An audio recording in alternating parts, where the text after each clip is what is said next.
Alors, si je vous dis Titanic, Star Wars, la menace fantôme, Top Gun, vous me dites? Des films en couleur? Plus précis. Film où l'un des héros meurt à la fin. Oui, si tu veux, mais surtout des anciens films qui ont droit à un lifting en 3D, parmi eux Jurassic Park. C'est le 18e film de Steven Spielberg. Le premier film qui donne réellement sa chance à la création numérique, avec plus de 50 plans truqués par ordinateur.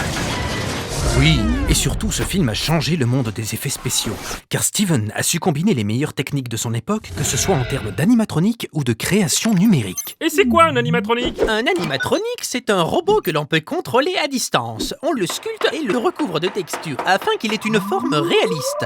L'un des premiers animatroniques utilisés pour le cinéma est un oiseau dans Mary Poppins. Are these characters erotica? No. We have no animatronics here. Si, quand même. Regarde là. Et là. Et là. Et là. Et là. Et là. Non. Là, c'est numérique. Ah bon? Bah oui, regarde. Ah oui, autant pour moi.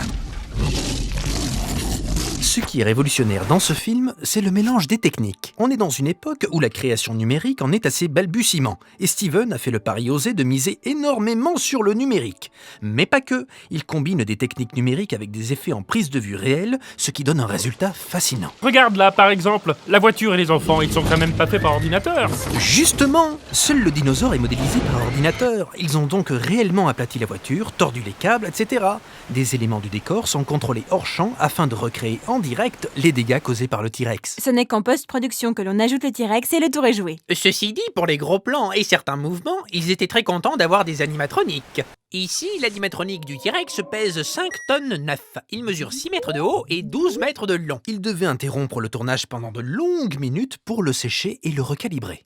Ils ont vraiment repoussé les limites des techniques d'animatronique et de maquette dans Jurassic Park. Un très bon exemple de cela est une machine qu'ils ont créée, l'appareil de saisie de dinosaures.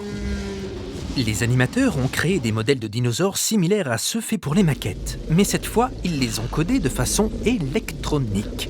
Ainsi, en les faisant bouger, l'ordinateur retranscrit les mouvements en instructions informatiques. Vous voulez ajouter quelque chose d'ailleurs ? Eh bien, dans ce cas-là, je vous souhaite à tous une heureuse semaine. Nous, on se voit le week-end prochain pour un nouvel épisode de La Fine Équipe. D'ici là, bon film et gardez en tête que les apparences sont trompeuses.